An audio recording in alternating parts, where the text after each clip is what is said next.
吉贝爽，祖灵屋，希腊雅族人的祖灵屋，叫做公界，有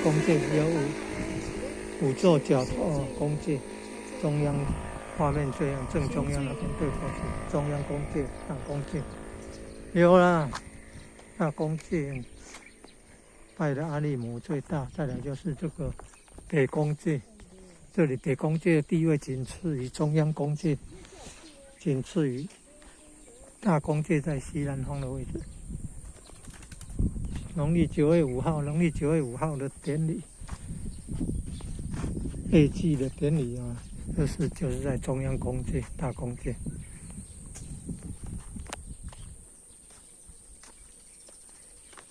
祖灵屋啊，祖灵屋主要有宫界，主要有祖灵屋，主要奉祀阿里姆，然后还有护士供奉巡查神，巡查地方部落的神，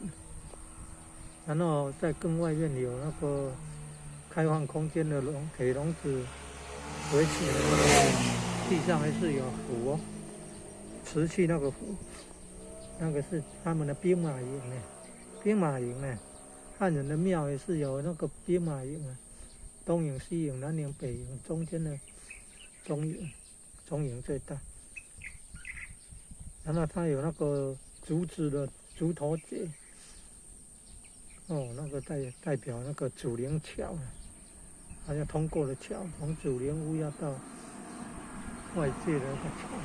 要到兵马营的桥，祖灵桥。所以它的这个结构有宫界，有祖灵桥、兵马营就是卫哨站，前方卫哨站。